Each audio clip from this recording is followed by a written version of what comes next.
लहरों से डरकर नौका पार नहीं होती और कोशिश करने वालों की हार नहीं।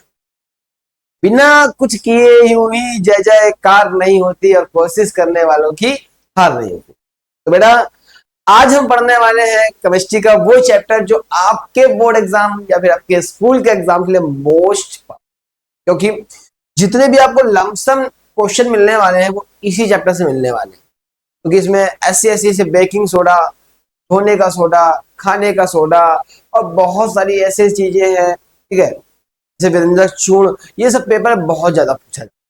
तो आज इन्हीं सब चीजों को हम पढ़ने वाले हैं। तो वीडियो को बिना स्किप किए एकदम लास्ट तक देखना, क्योंकि मोस्ट इंपोर्टेंट चैप्टर है कि भैया इसके बगैर तो केमिस्ट्री अधूरी है, ये समझ।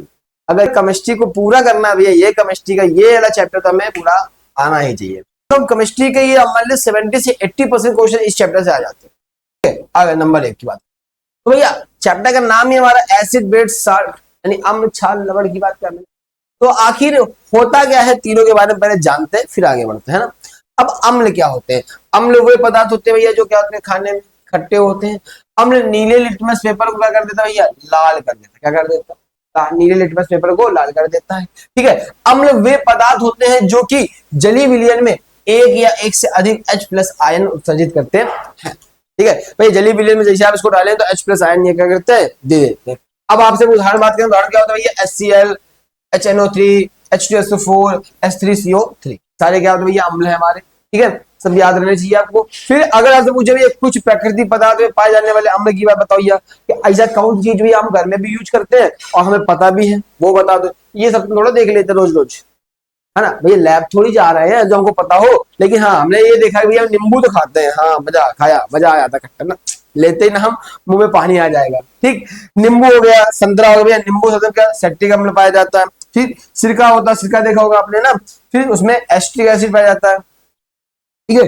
टमाटर खाया होगा आपने, उसमें क्या होता है, ऑक्सैलिक अम्ल पाया जाता है, ठीक है। दही खाया होगा भाई कभी ना कभी, उसमें क्या होता है, लैक्टिक एसिड पाया जाता है। दही तो खाया ही होगा कभी ना कभी, है ना। ये सारे अम्ल क्या होते हैं, हमारे प्राकृतिक अम्ल होते हैं जो अपने आप ही पाए जाते हैं, क्योंकि हमारे शरीर में भैया दोनों की आवश्यकता है, हमें क्षार की भी आवश्यकता हो, अम्ल की भी आवश्यकता। तो भैया प्रकृति में ऐसा सब कुछ बना हुआ है, भगवान ने बना रखा है कि आपको कोई भी चीज बाहर से एब्जॉर्ब करने का सोचता नहीं पड़ता। लेकिन आजकल के बच्चे खाते नहीं ना ये चीजें, नींबू खाना पसंद नहीं है, टमाटर खाना, पहले लोग एकदम चौकस नींबू पानी वगैरह पीते तो शरीर एकदम एनर्जी में आ जाता था, ठीक। अब बात करते हैं भैया क्षार क्या होते हैं। फिर अच्छा क्षार क्या करने लगे हमारे शरीर में, और वो भी जानते हैं। क्षार वे होते हैं जो स्वाद में कड़वे होते हैं। किसे होते हैं? कड़वे होते हैं। क्षार लाल लिटमस पेपर को नीला कर देते हैं। क्षार वे पदार्थ होते हैं जो कि जलीय विलयन में OH- आयन उत्सर्जित करते हैं। क्या करते हैं? OH- ऑक्सीजन, OH- आयन क्या करते हैं भैया, उत्सर्जित करते हैं, ठीक है। फिर उदाहरण की बात करें तो NaOH, KOH, तो H का वोल्टेज Mg, OH2 का वोल्टेज, ठीक है, OH का वोल्टेज। अब इसे पेट की अम्लता को दूर करने में, पेट की अम्लता का मतलब क्या भैया, जैसे किसी एसिडिटी हो जाती है ना। अब जब एसिडिटी होगी तो क्या करा जाए भैया, तो हम लोग वहां प्रयोग करते हैं कौन सा, GOH का वोल्टेज या फिर CaOH का वोल्टेज। मतलब ये करते क्या भैया, ये सब पहली बात तो अपने आप तो ले लेना चाहिए। ये एसिडिक दवाएं होती हैं, दवाओं में पाए जाते हैं, घर में नहीं पाए जाते। ये हम जैसे कि आपने वो देखा होगा, हम लोग खाते हैं ना इनो, केवल 6 सेकंड में काम शुरू, ये सब चीजें कहाँ आती है भैया, ये सब उसी में पाया जाता है, ठीक है। तो ऐसा पहले तो इनो वगैरह पी सकते हैं, लेकिन ये ज्यादा पावरफुल अम्ल भी होते हैं इससे सारे, तो किसी कभी भी अपने आप से नहीं लेना चाहिए, डॉक्टर की सलाह लेके ही खाना चाहिए। बता कि ऐसे दवा के वगैरह तो कम पेट में एसिडिटी बनी थी, ज्यादा खा ली तो फूल गया, फट गया, है ना, ऐसा भी हो सकता है, ठीक है। ये मिट्टी की भी अम्लता को दूर करते हैं। ये मिट्टी वगैरह में भी इसका इस्तेमाल करते हैं, घर के कंक्रीट वगैरह में जब बनता है घर, उसमें भी इस्तेमाल किया जाता है घर में। जैसे सीलन है या फिर उसमें ज्यादा दिक्कतें आ रही हैं, है ना, सीलन वगैरह आती है, ये भी सब अम्लता की वजह से आ जाती है, तो जैसे इसमें भी इसको इस्तेमाल किया जाता है। अब सूचक क्या होते हैं भैया, हम पहचाने कैसे कि ये अम्ल है कि क्षार, हमें क्या करना भैया, पहचानना पड़ेगा। तो अम्ल और क्षार को पहचानने के लिए क्या करते हैं, सूचक इस्तेमाल करते हैं, यानी कि ऐसे पदार्थ जो विलयन में अम्ल एवं क्षार की उपस्थिति को रंग परिवर्तन द्वारा क्या करते हैं, ये गंधक परिवर्तन के द्वारा सूचित करते हैं, सूचक कहलाते हैं। देखा होगा आपने कभी ना कभी, वो हल्दी लेते हैं हम लोग घर में, चूना मिक्स कर देते हैं, एकदम लाल लाल हो जाता है, तिलक करते है ना। इस प्रकार से हम लोगों ने कई बार अम्ल वगैरह का मिक्सअप करके देख चुके हैं, है ना, ठीक। लेकिन जैसे कि अगर बात करें सूचक के प्रकार के, कई प्रकार के तो प्राकृतिक सूचक होते हैं, सूचक होता है, फिर गंधीय सूचक होते हैं, 3 हमारे पास है ना। तो नंबर 1 की बात करें प्राकृतिक सूचक क्या होते हैं, वे सूचक जो प्राकृतिक स्रोत में प्राप्त किए जाते हैं उन्हें प्राकृतिक सूचक कहा जाता है। जैसे लिटमस, ठीक है, लिटमस पेपर है, लिटमस पेपर बनाया जाता है, पेपर में लिटमस लगाया जाता है, ठीक है। फिर हल्दी हो गया, पत्ता गोभी हो गया, पेटूनिया या फिर जेसनियम, ये सब चीजें क्या होती है हमारी प्राकृतिक सूचक है। देखो हल्दी वाला तो आपको मैंने बताया, ये भी ये क्या करते हैं, हल्दी में चूना मिला के देखा आपने, रेड हो जाता है। इस प्रकार से क्या करते हैं, हल्दी भी हमारा किसका कार्य करता है, प्राकृतिक सूचक का कार्य करता है, ठीक है। और आपने पढ़ा होगा कि हल्दी वाला दूध पीना चाहिए हम लोगों को, क्यों पीना चाहिए, ये वो शरीर की ताकत को बढ़ाता है, यानी जितने भी उसमें शरीर में हमारी अधिक अम्लता है या फिर कुछ भी ज्यादातर चीजें जो हमारी होती है पेट की वजह से होती है। पेट में क्या होता है, जब एसिडिटी बन जाती है, यानी HCl ज्यादातर बनता है हमारे पेट में, ठीक है। HCl मतलब बहुत ज्यादा पावरफुल होता है, लेकिन हमारे पेट के लिए वो ज्यादा मतलब पेट की आंतों वगैरह में कोई दिक्कत नहीं करता वैसे विशेषकर, ठीक है। लेकिन जब उसकी मात्रा बढ़ जाती है तो खट्टी खट्टी डकार आना, गले में जलन होना, ये सब बना रहेगा, क्योंकि अम्लता बढ़ी हुई, ज्यादा खाना खा लिया, पाचन सही से नहीं हो पाता तो अम्लता बढ़ जाती है, HCl का मान कर तब बढ़ जाता है, इस वजह से प्रॉब्लम होती है। तो जैसे तुम ये सब पियोगे खाओगे तो थोड़ा फिर सही हो जाता है। फिर ये दूसरे सूचक की बात करते हैं, तो ये क्या करते हैं, वे सूचक जो रासायनिक रूप से तैयार किए जाते हैं उसे संश्लेषित सूचक कहा जाता है। मतलब जो फार्मेसी वगैरह बनाए जाते हैं, ठीक है, उनकी बात कर रहे हैं यहाँ पे हम लोग। उदाहरण की बात करें तो मेथिल ऑरेंज एवं फेनोल्फथालीन, ठीक है, ये हमारे पास सूचक होते हैं। फिर गंधीय सूचक, गंधीय सूचक नाम समझ में आ रहा है, ये गंधक, इस गंध के द्वारा पता करते हैं, जैसे कि जैसे देखो वे पदार्थ जिनकी गंध अम्ल व क्षार माध्यम के में बदल जाता है उसे गंधीय सूचक कहा जाता है। जैसे कि बात करें कि प्याज, वेनिला और भी बहुत सारी चीजें होती है, सब चीजें क्या होती है भैया, गंधीय सूचक होते हैं। मतलब कि जैसे प्याज की महक वैसे तो अलग होती है, लेकिन जब जैसे अम्ल में जाएगा, वो क्षार में जाएगा, उसकी गंध क्या हो जाएगी, अलग हो जाएगी, महकने लगेगा, सड़क की स्मेल होगी, उससे हम पहचान सकते हो ये स्मेल से, ठीक है। सूंघ के, सूंघने की आदत तो हो ही जाती है कुछ बच्चों की। अब हम बात करने वाले भैया किसकी, अम्ल के गुणधर्म की। गुणधर्म क्या होता है, क्या गुण होते हैं, ये पूछा हो जाता है, तो टीचर जो आते हैं, एग्जामिनर आता है, वो यही पूछ लेता है, भैया बताओ अच्छा अम्ल के क्या गुण होते हैं भैया। भैया अम्ल क्या होते हैं, अम्ल स्वाद में खट्टे होते हैं, जितनी तुम खट्टी चीजें खा रहे सब क्या हमारे अम्ल है, ठीक। फिर जल में घुलकर H+ आयन देते हैं, ठीक। फिर ये नीले लिटमस पेपर को क्या कर देते हैं, लाल कर देते हैं। इतनी विशेष बात है, कुछ याद रखनी है। और एक लास्ट लाइन, ये जली विलयन में घुलकर चालन करते हैं। क्या करते हैं, चालन, मतलब जैसे कि चालक पड़ता है, करंट प्रवाहित होता है, चालन कर देता है, ठीक है। ये फिर क्षारों के गुणधर्म की बात करते हैं, ठीक है, वे स्वाद में क्या होते हैं, कड़वे होते हैं, ठीक है। फिर क्या कहते हैं, ये जल में घुलकर H+ आयन देते हैं, जल में घुलकर क्या करते हैं, H+ आयन देते हैं। ये लाल लिटमस पेपर पात्र को नीला कर देते हैं, और क्या करते हैं, घुलने पर साबुन की जैसे क्या करते हैं, झाग देते हैं। याद रहेगा, ये जगह घुलेंगे तो क्या करते हैं, साबुन से झाग देते हैं, ठीक है। हमने याद है। अगर तुमसे क्वेश्चन कुछ ज्यादा लोग पूछते रहते हैं, बहुत तुम्हें मन में क्वेश्चन, ये मिर्च जो होती है वो अम्ली होती है कि क्षारी होती है, बताओ। मतलब अब तुम्हें मिर्च कड़वी लगती है कि ये खट्टी लगती है, जाओ, ठीक है। कुछ लोग तो कहेंगे जी क्षार होता है क्योंकि हमें कड़वा लगती है मिर्च, बहुत तेज खा लेते कान से धुआं निकलने लगता है एकदम, है ना। लेकिन बेटा मिर्च जो होती है भैया वो अम्ली होती है, ठीक है। कैश तो खट्टी होती है, वो इतनी ज्यादा खट्टी होती है तुम्हें कड़वी लगने लगती है, ठीक है। हाँ ऐसा है, ठीक। अम्लों की धातुओं के साथ भैया अभिक्रिया की बात करते हैं, किसका बात करते हैं, अम्लों की धातु के साथ क्रिया की बात करते हैं भैया। जब अम्ल जो क्या करते हैं, धातुओं के साथ क्रिया किया जाता है तो हाइड्रोजन गैस उत्सर्जित करते हैं। यानी कि देखो सिंपल सी बात है, जब धातु की क्रिया किससे करता है, अम्ल के साथ। उदाहरण की बात करें, हमारे धातु की बात करते हैं, मान लेते हैं यहाँ पे Zn ले ली, क्या ले ली, Zn, और प्लस क्या करते हैं H2SO4 से हम क्रिया करा देते हैं, ठीक है। तो हमारा देखो हमें पता है कि H2 तो हमारा अलग निकल जाना है क्योंकि हाइड्रोजन गैस बन रही है, ठीक है। तो और साथ में क्या होगा, ZnSO4 निकल जाएगा, क्या निकल जाएगा, ठीक है। ये हमारे पास क्रिया होगी, जैसे मान लीजिए हम Fe की क्रिया कराते हैं, ठीक है, Fe की कराते हैं तो प्लस 2HCl की कराएंगे तो यहाँ पे क्या होगा भैया, H2 तो बाहर निकल जाएगा तो FeCl2 बचेगा, क्या बचेगा हमारे पास, FeCl2, ठीक है। इस प्रकार से हमारे देखो 2 Cl हो जाएंगे बाहर आ गए, ठीक, आज समझ में, ठीक है। अब जैसे हम बात करें क्षारों की धातुओं के साथ अभिक्रिया, क्षार क्या करते हैं, धातु के साथ क्रिया करते हैं। ये देखो ये हिंदी में थ्योरी में लिखा ना, ये याद होना चाहिए, तो आप रिएक्शन बहुत आसानी से कर सकते हैं। जैसे एग्जाम्पल क्या बोल रहा है, जब हम क्षारों की धातुओं के साथ क्रिया करते हैं तो हाइड्रोजन गैस उत्सर्जित होती है, कौन सी गैस निकलती है, हाइड्रोजन गैस। तो क्षार और धातुओं के साथ हम क्रिया करते हैं, धात्विक ऑक्साइड बन जाता है साथ में, और क्या करता है H2+। जैसे मान लीजिए हम Zn का हम क्रिया कराते हैं NaOH से कराएंगे, यहाँ पे क्या होगा हमारे पास, यहाँ पे आ जाएगा Na2, क्योंकि देखो Na2 होता है यहाँ पे, तो 2 की क्रिया करा दे, गुणा करा देता है, ठीक है। Na2 हो जाएगा यहाँ पे, फिर साथ में ZnO2 प्लस यहाँ पे निकल आएगा H2। तो H2 देखो हमारे पास हो गए 2, निकल गए 2 ऑक्सीजन, ठीक है, सारा बैलेंस हो गया, ठीक है। इस प्रकार से हमने देखो सिंपल सी बात है, हमने क्या H2 निकाल दिया, है ना, और साथ में प्लस गैस निकल जाएगी यहाँ पे जो भी निकलनी होगी।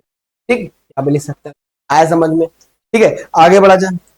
आगे मैं क्या कह रहा भैया, जब धातु को कार्बोनेट की अम्ल के साथ अभिक्रिया कराते हैं, तो जब देखो सभी धातुओं को जब कार्बोनेट अम्ल के साथ अभिक्रिया करा के संलग्न लवण या कार्बन डाइऑक्साइड एवं जल बनाते हैं। यानी कि देखो अगर हम क्या करते हैं, धातु कार्बोनेट की क्रिया कराते हैं, उदाहरण की बात करते हैं तो यहाँ हम क्या करते हैं, CaCO3 ले लेते हैं, ठीक है, प्लस क्या करते हैं, HCl कराते हैं क्रिया। तो हमको इतना तो पता ही कि हमारे पास से क्या निकल जाएगा, CO2 निकल जाएगा प्लस H2O निकल जाएगा, निकल गया। देखो Cl निकल गया हमारे पास, क्या CO2 निकल गया हमारे पास से, तो अब हमारे पास बचा क्या, Ca बचा एक और ये बचा Cl, क्या बचा, Cl। तो यहाँ पे 2 का मल्टीप्लाई, 2 ऑक्सीजन निकल चुके हैं, तो यहाँ पे भी क्या हो जाएगा, 2, तो CaCl2 निकल, ठीक है। ऐसे अगर हम क्रिया कराते हैं, मान लीजिए HCl की इससे करा देते हैं, तो यहाँ पे NaCl2 Na2CO3 की करते हैं, ठीक है। जब क्रिया करें तो हमें इतना तो पता ही है बेटा कि CO2 और हमारे पास क्या, H2O पहले से निकल जाएगा, ठीक है। अब देखो बचा क्या हमारे पास, तो भाई सब देखो, ठीक है, तो देखो निकल क्या चुका हमारे पास, देखो CO2 निकल चुका है, यानी पूरे ऑक्सीजन निकल गए, और H2O निकल गया, बचा केवल क्या, Cl बचा हुआ है और साथ में Na बचा हुआ। लेकिन अगर तुम देखो तो NaCl तो निकल गया, लेकिन देखो N कितने यहाँ पे ये भी 2 Na और Cl भी 2 है, तो 2 का मल्टीप्लाई, आया समझ, ठीक है।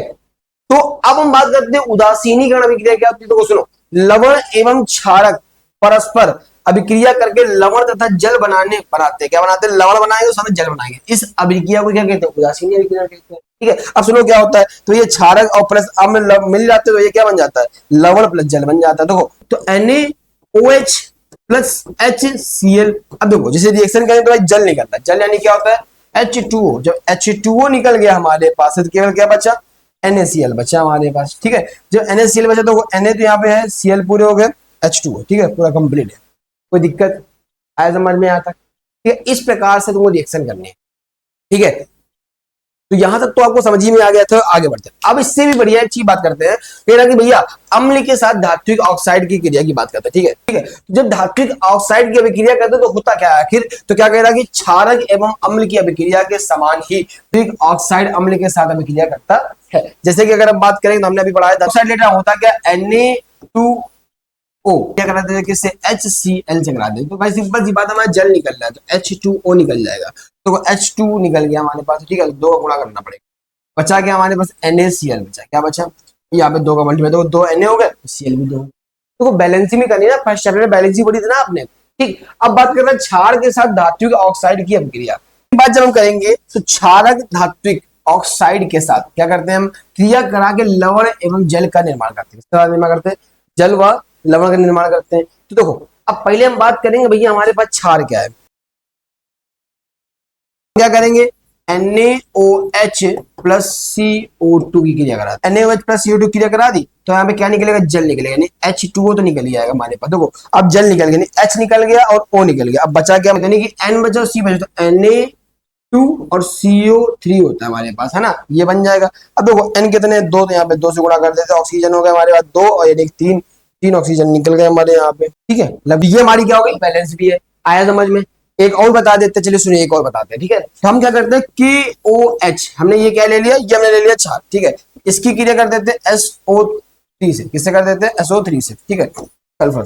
तो अब जब हम क्रिया करें KOH की, तो यहाँ पे हमारे पास क्या, हमें तो पता है कि जल निकलना है, H2O निकलना है, तो यहाँ पे हमारे पास बचेगा क्या, तो K2 बच जाएगा, अब ये CO4 बचेगा हमारे पास, है ना। तो देखो ऑक्सीजन कितना होगा, 4 1 5, यहाँ पे क्या है 3, यहाँ 2 गुणा कर देते हैं, बराबर हो गया, है ना, आया समझ में, यहाँ तक कोई दिक्कत आया समझ में। देखो सारी रिएक्शंस को हमें कुछ करना नहीं, केवल उसकी एक परिभाषा को आप याद रखिए, जब परिभाषा आपको याद रहेगी तो हमें ये सब चीजें आ जाएंगी। और टेंशन लेने, बहुत जल्द हम आपके लिए एक ऐसे एक इंपॉर्टेंट क्लास लाने वाले हैं जिसमें हम बताएंगे ये फॉर्मूले कैसे याद करें और किस तरीके से इनको बनाया जाता है। फॉर्मूले बनाए जाते हैं, ये सब याद नहीं किए जाते, रट्टा लगाओगे कितने लगाओगे, तो मिस्टेक सोचोगी किसी को भी किसी से मिला दो कितने फॉर्मूले बन जाएंगे, नहीं कितने बन जाए। तो एक ऐसी भी बहुत जल्द क्लास लाएंगे, जैसे ये NaOH है, इसको किस प्रकार से बनाया गया, Na क्या होता है, OH क्या होता है, ये सब चीजें आपको बताएंगे। फिर उसके साथ साथ हमें ये भी अच्छी जैसे आवर्त सारणियां होती है, उसके बारे में भी हम आपको बताने वाले बहुत जल्द, ठीक है। पहले हम इसको कंप्लीट करते हैं फिलहाल आज के लिए, तो आगे बढ़ते हैं। आगे हमारे पास क्या तनुकरण क्या होता है, तनुकरण मतलब क्या होता है समझिए यहाँ पे, तो जल में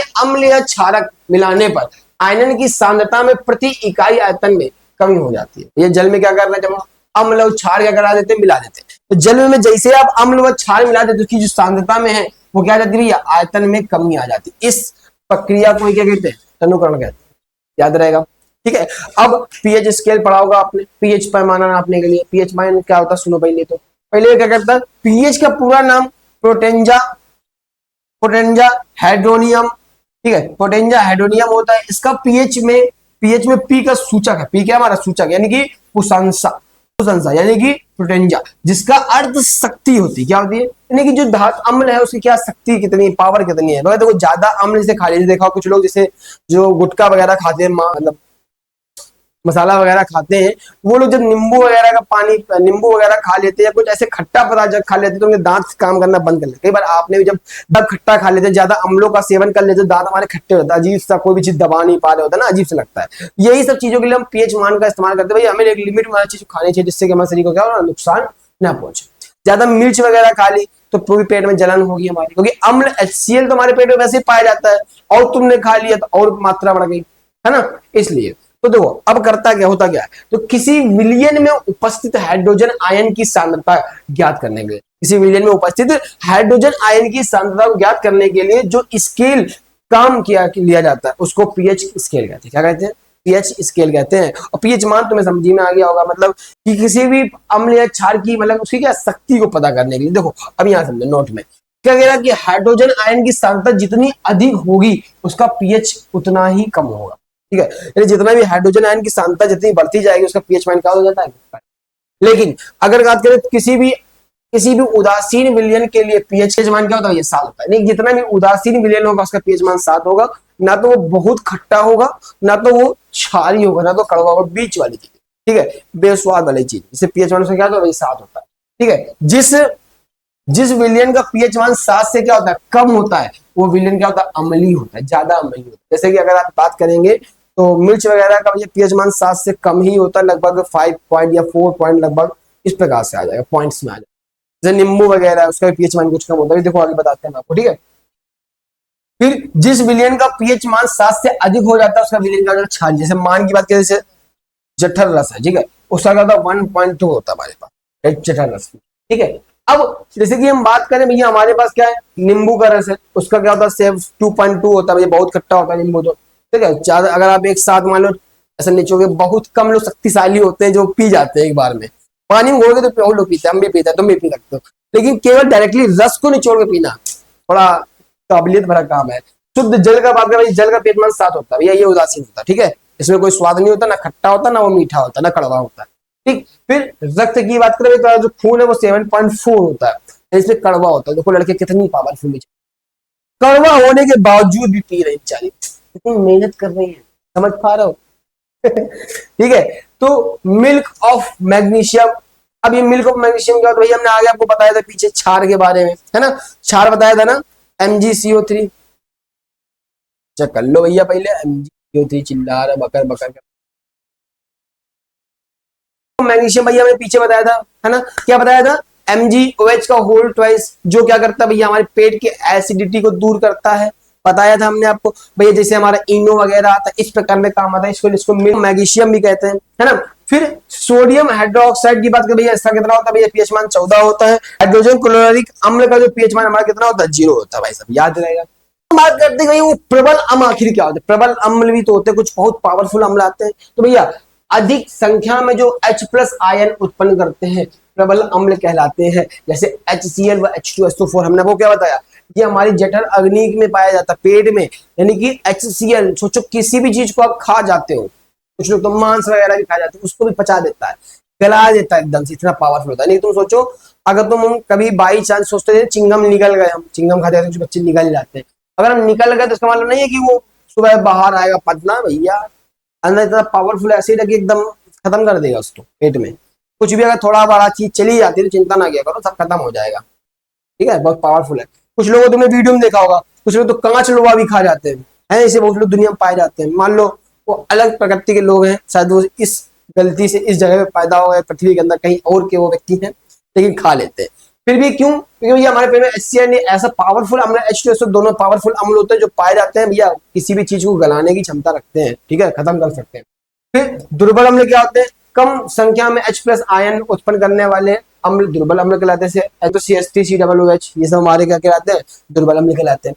ठीक, अब देखो, अब बात करते हैं भैया प्रबल क्षार, किसकी बात करते हैं। अब प्रबल क्षार क्या होता है भैया, देखो वे क्षार जो क्या करते हैं भैया, जल में पूरी तरीके से आयनित हो जाते हैं, क्या जाते हैं, ठीक है, आयनित हो जाते हैं, घुल जाते हैं, जैसे KOH, ठीक है, NaOH ये सारे हमारे क्या कहलाते हैं, ये सब हमारे प्रबल क्षार कहलाते हैं। याद रहेगा, वो गलत हो गई इसमें हेडिंग, ठीक है, हमने आपको बता दिया। फिर दुर्बल क्षार की बात करें तो दुर्बल क्षार क्या होता है, वे क्षार जो जलीय विलयन में पूर्ण आयनित खोजने नहीं होते हैं, उसे दुर्बल क्षार कहते हैं। उदाहरण की बात करें तो भैया क्या होगा, NaH4OH हमारे पास हो जाएगा, ठीक है, या फिर क्या हो जाएगा, एक और पढ़ा था हम लोगों ने MgOH का होल ट्वाइस, ये हमारे सब क्या होते हैं, क्षार होते हैं, है ना, ये पूर्णतः आयनित नहीं होते। अब जैसे बात करें अम्लीय वर्षा क्या होती है, तो वो सिंपल सी बात समझो, अम्लीय वर्षा जो क्या होती है भैया, जिसका पीएच मान लगभग 5.6 से कम होता है, वह अम्लीय वर्षा कहलाता है। तो सबसे बात पहले ये आती है भैया कि अम्लीय वर्षा होती है कैसे, कब होती है, जब हम लोग सल्फर डाइऑक्साइड या फिर, ठीक है, sulphur dioxide, nitrogen oxide NO2 वगैरह, जब SO3 वगैरह का हम लोग जब ज्यादा वाहनों वगैरह का इस्तेमाल करते हैं, ठीक है, उससे ज्यादा निकलती है सब चीजें। तो इन सब चक्कर में जब ज्यादा वाहन वगैरह का इस्तेमाल करेंगे तो हमारा पर्यावरण प्रदूषित हो जाता है। अब जब ये सब आपस में रिएक्शन करते थे, अम्ल का निर्माण कर देती है, ठीक है, जब अम्ल का निर्माण हुआ तो भैया हमारा क्या होगा, वो पूरे वातावरण में फैल जाती है। जब वातावरण में फैल गया तो साथ में बारिश जब होती है तो बारिश की बूंदों के साथ वो कहाँ जाता है, नीचे आ जाता है, और नीचे आने वजह से पानी में गिरा तो ये खेतों में गिरेगा पानी, तो पानी जब खेतों में गिरता है तो ये मिट्टी की उर्वरता खत्म कर देता है, मतलब उनकी जो कैपेसिटी है उगाने की खत्म हो जाती है। आजकल देखा ही होगा आपने कि बहुत सारे ऐसे ऐसे खेत वगैरह हो गए जिसमें कुछ उगना ही बंद हो गया, तुम कितना भी बोलो उगते नहीं है, तो आप प्लाटिंग कर दी गई, प्लाट भेज दिए हैं बना, ठीक है। लेकिन इसे ताजमहल वगैरह पुरानी बिल्डिंग्स वगैरह बनी जो बढ़िया सुंदर सुंदर सी बनी हुई है, मान लीजिए, ठीक है, तो वहां पे भी ये बहुत इफेक्ट करता है, ये इमारतों को पीला कर देता है। देखा होगा दीवारें हमारी पीली पड़ जाती हैं, तो ये सभी रीजन क्या भैया, अम्लीय वर्षा के कारण ही होता है। अम्लीय वर्षा के कुप्रभाव भैया क्या क्या प्रभाव पड़ते हैं मैंने आपको बताया। अम्लीय वर्षा जल जब नदी में प्रवाहित होता है तो नदी के जल में पीएच मान क्या जाता है, कम हो जाता है। ऐसी कंडीशन में क्या होता है, जलीय जीवधारियों के उत्तर जीवित कठिनाई हो जाती है, मतलब जीवों को जीने में भी कठिनाई हो जाती है, उनको भी भैया अम्लता बढ़ गई पानी की तो उनको भी पीने में सांस लेने में समस्या होने लगती है, ठीक है। लेकिन अब बात देखिए, ठीक है, कह रहा अम्लीय वर्षा के कारण संगमरमर से बना ताजमहल वगैरह क्या तो दीवारें काली या पीली पड़ने लगती है, ठीक है, क्योंकि कैल्शियम कार्बोनेट वर्षा के साथ कहाँ होता है, उपस्थित होता है, जो कि अम्ल के साथ कहाँ था, वर्षा सब नीचे आ जाता है। इस वजह से क्या होता है भैया, प्रभाव पड़ता है, ठीक है। फिर दैनिक जीवन में पीएच मान का महत्व क्या होता है, तो हमारे शरीर का पीएच मान लगभग 7 से 70.8 के बीच में कार्यशील है। वर्षा का जल का जो मान है लगभग 5.6 से जब कम हो जाता है तो अम्ल वर्षा होती है। कौन सी वर्षा होती है, अम्ल वर्षा, ठीक है। तो भैया जो हमें पता है कि भैया हमारे शरीर का जो पीएच मान है लगभग 7.8 लगभग होता है, तो भैया तो हमारे शरीर में HCl पाया जाता है, बहुत देशों को बता चुके हैं, जो क्या करता है हमारे पाचन वगैरह क्रिया में काम करता है।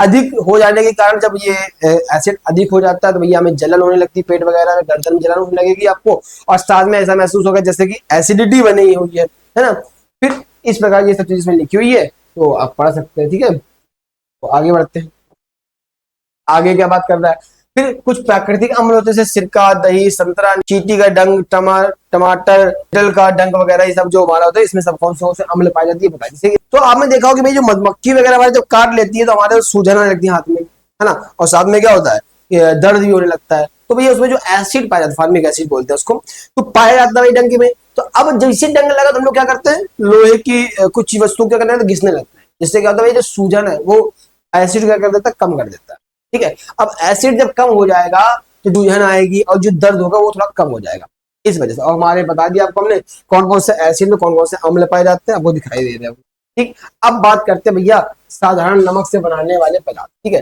भैया साधारण नमक से बनने वाले पदार्थों की बात करेंगे तो उसके बारे में जानते हैं, तो सोडियम हाइड्रोक्साइड, ठीक है, इसे कास्टिक सोडा भी कहा जाता है, इसका शुद्ध NaOH होता है, क्या होता है, NaOH होता है, ठीक है। फिर सोडियम क्लोराइड की जल विलयन में विद्युत प्रवाहित करने पर, क्या करने पर, सोडियम क्लोराइड की जलीय विलयन में विद्युत धारा प्रवाहित करने पर जब वियोजित होकर ये वियोजित होकर क्या करता है, सोडियम हाइड्रोक्साइड उत्पन्न करता है, इसे क्लोर क्षार प्रक्रिया ही कहा जाता है, क्या कहा जाता है, क्लोर क्षार प्रक्रिया कहा जाता है, ठीक है। अब हम बात करते हैं इसके उदाहरण की, उदाहरण देते हैं भाई देखो, ठीक है। तो हमसे क्या बोल रहा है भैया, तो हमने किससे क्रिया करानी है, NaCl की, ठीक है, क्योंकि सोडियम क्लोराइड तो नहीं है, तो हम क्या करते हैं NaCl की क्रिया, NaCl की क्रिया हम क्या करते हैं H2O से कराते हैं। तो हमें तो पता है कि भैया NaOH निकलना ही है और Cl निकलना ही है, प्लस H2 निकलना। आओ बैलेंस कर लेते हैं भैया, हमें 2 से मल्टीप्लाई कर देते, L2 हो गया, तो हमारे हाइड्रोजन के कितने हो जाएंगे, 2 तो 4 हो गया, बराबर हो गया, ठीक है। ऐसे समझ में इस प्रकार से क्या करते हैं रिएक्शन कर लेंगे, जो जो बोला ना वो कर दिया। तो याद रहेगा सोडियम हाइड्रोक्साइड कैसे बनता है भैया हमारे पास, तो इसे कास्टिक सोडा भी कहा जाता है, इसका सूत्र NaOH होता है। तो हमारे पास NaOH इसमें बन गया। हमने क्या किया, NaCl प्लस H2O की रिएक्शन कराई है, जिसमें क्लोरीन यानी Cl2 निकला। कई बार मुझसे पूछता कि क्लोरीन कैसे बनाया जाता है, तो आप इस रिएक्शन को यूज कर सकते हैं ना, Cl में निकालना जब, ठीक है। तो उपयोग क्या करते हैं भैया, बॉक्साइड के धातु कर्म में उपयोग किया जाता है। फिर क्या करते हैं, पेट्रोलियम के शोधन में उपयोग किया जाता है। पेट्रोलियम वगैरह में इसका इस्तेमाल करते हैं। पेट्रोलियम में क्या शोधन मतलब जैसे पेट्रोल वगैरह निकलता है, पेट्रोलियम से ही निकलता है, पेट्रोल डीजल ये सब अलग किया जाता है, ठीक है। फिर प्रयोगशाला में अभिकर्मक के रूप में इसको इस्तेमाल करते हैं। फिर साबुन, कागज, सिल्क उद्योग में किया जाता है। इन सब चीजों में इसका क्या करते हैं, इस्तेमाल करते हैं NaCl का, याद रहेगा। फिर आगे बढ़ते हैं, आगे हमारे पास क्या कह रहा है भैया, आगे कह रहा है विरंजक चूर्ण क्या होता है भैया। चलो इसका पहले रासायनिक सूत्र समझते हैं। तो विरंजक चूर्ण का रासायनिक सूत्र जो होता है हमारे पास CaOCl2 होता है। तो बुझा हुआ चूना CaOH का वोल्टेज होता है हमारे पास, ठीक, वह क्लोरीन Cl2 के साथ क्रिया से विरंजक चूर्ण का निर्माण, यानी कि जब इन दोनों की हम क्रिया कराएंगे, तो क्या बोल रहा भैया, इन दोनों की जब क्रिया कराएंगे तो CaOH2 का होल ट्वाइस प्लस क्या करना है, Cl2 की क्रिया करानी। तो हमें पता है भैया हमारा क्या बनना है, बुझा हुआ चूना बनना है, CaOCl2 का होल ट्वाइस प्लस H2O निकल जाए।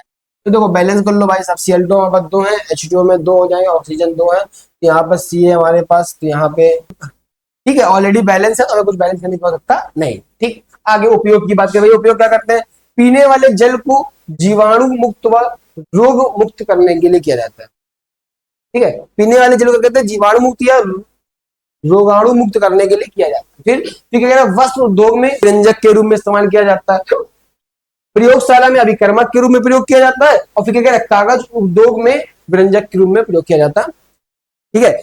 आया समझ में, आगे बढ़ा भैया। देखो बेटा समझो एक बात, पेपर नंबर कम करते वो एसिड नहीं होता भैया, पेपर नंबर कम करने का मेन क्या होता है, आलस। तो आलस के इस नंबर कम होते हैं, एसिड वाले चैप्टर्स नहीं। लोग कहते हैं चैप्टर मुझे नहीं आता इसलिए नंबर कम होते हैं, नंबर चैप्टर्स नहीं आलस से कम होता है, एक दो प्रैक्टिस करनी पड़ेगी। अब बेकिंग सोडा क्या होता है पता कर देते हैं, इसे खाने का सोडा भी कहा जाता है। इसका रासायनिक सूत्र क्या होता है, NaHCO3 है ना, होता है। इसका रासायनिक नाम क्या होता है, इसका सोडियम हाइड्रोजन कार्बोनेट होता है।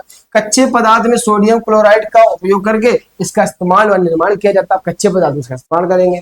तो बेकिंग सोडा की जो विधि होती है उसकी बात करते हैं। तो ये हमें पता है कि NaCl क्या होता है, NaCl होता है, प्लस हम क्या कर सकते हैं H2O ले सकते प्लस CO2 और प्लस हम क्या करेंगे NH3 तो क्रिया कराएंगे तो क्या बनेगा हमारे पास NaHCO3, ठीक है, और ये लेगा NH4Cl, ठीक है, ये हमारे पास बन जाएगा। आज समझ में, तो ये हमने क्या किया NaCl plus H2O plus CO2 plus NH3 हिसाब से बोल रखा है सोडियम क्लोराइड, ठीक है। तो ये हमने सोडियम ले लिया, क्लोराइड ले लिया, रिएक्शन करा दिया सोडियम क्लोराइड की, ठीक है, किससे, कच्चे पदार्थों से। तो हमारे पास क्या निकल गया NaHCO3 है ना, NaHCO3 यानी कि बेकिंग सोडा का निर्माण हो गया। आया समझ में। अब बात करते हैं इसके उपयोग की, भाई क्या क्या उपयोग होते हैं, ठीक है।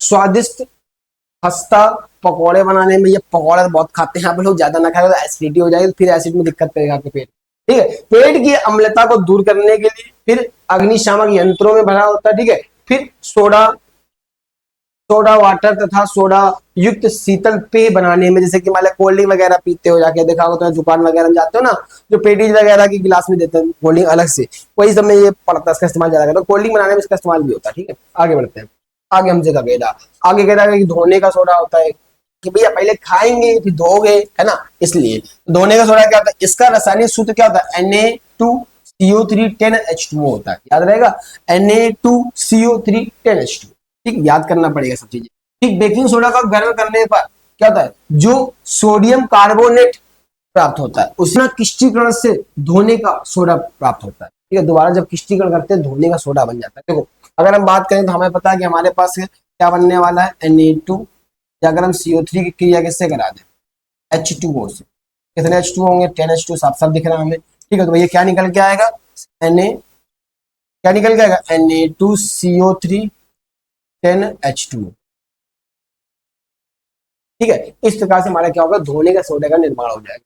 आगे बात करते हैं उपयोग की। उपयोग क्या कह, इसका उपयोग कांच, साबुन एवं कागज उद्योग में किया जाता है। इसका उपयोग घरों में साफ सफाई के लिए भी किया जाता है। ठीक है, प्रयोगशाला में अभिकर्मक के रूप में सभी इस्तेमाल किए जाते हैं। फिर जल के स्थलीय कठोरता को हटाने के लिए, यानी कि जल की जो स्थलीय कठोरता है उसको करने के लिए, दूर करने के लिए, देखा कठोर जल आता है हमारे पास है ना, उसकी दूर कर सकते हैं।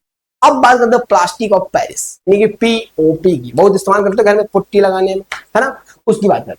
इसका रासायनिक सूत्र क्या होता है, CaSO4 half H2O, CaSO4 half H2O इसका सूत्र होता है। 373 केल्विन पर गर्म करने पर या जल के अणुओं के साथ, जल के अणुओं का त्याग करके कैल्शियम सल्फेट अर्धहाइड्रेट हेमीहाइड्रेट बनाता है, इसे प्लास्टर ऑफ पेरिस कहते हैं। ठीक है, क्या बनाता है भैया, किसी को पढ़ना, कैल्शियम सल्फेट अर्धहाइड्रेट व हेमीहाइड्रेट बनाता है, जिससे क्या कहते हैं हम लोग, पीओपी कहते हैं, प्लास्टर ऑफ पेरिस। ठीक है, तो अब इसकी क्रिया करके दिखाते हैं आपको। ठीक है, तो क्या होगा हमारे पास, CaSO4 डॉट हाफ 2 और H2O की क्रिया हम किससे करा देते हैं, जल से, किससे करा देते हैं, जल, यानी H2O 3/2 ले लेते हैं। ठीक है, अब इसकी क्रिया करें तो क्या होगा हमारे पास, पकड़ेगा CaSO4 डॉट 2H2, यानी जिप्सम का निर्माण करता है, डॉट 2H2O। ठीक है, जिप्सम का निर्माण करता है। उपयोग क्या होता है, सब लोग करते हैं, जानते हो आप लोग भी, भवन निर्माण में, दंत चिकित्सा में, मूर्तियां आदि सजावटी सामानों में इसका उपयोग किया जाता है। ये टूटी हुई हड्डियों वगैरह को जोड़ने में इसका है, आया समझ में। तो बेटा साइड में आपको इसका स्कैनर दिख रहा है, इसको स्कैन कर लीजिए, पीपीटी को पूरी डाउनलोड कर लीजिए। ठीक है, इससे आप लेके नोट्स बना सकते। तो देखो सिंपल सी बात है, जो आराम को मन लगा के अगर तुम बैठे हो, ये आराम करना चाहते हो अगर जीवन में, तो कुछ भी नहीं होने वाला, क्योंकि मेहनत करेंगे तभी लाइफ में कुछ होगा ना। तो अगर चैप्टर में कोई भी थोड़ी बहुत प्रॉब्लम आए तो पहले कमेंट करिए, अगर उसके बावजूद भी दिक्कत है और कोई दिक्कत है, भैया पूरा चैप्टर एक बार फिर से रिपीट करिए, आपको किसी पर कोई समस्या नहीं आने वाली है। और फिर भी कोई दिक्कत भैया कमेंट करें, हम उसको देखते हैं और आपको रिप्लाई करते हैं। मिलते हैं हम लोग अगले एपिसोड।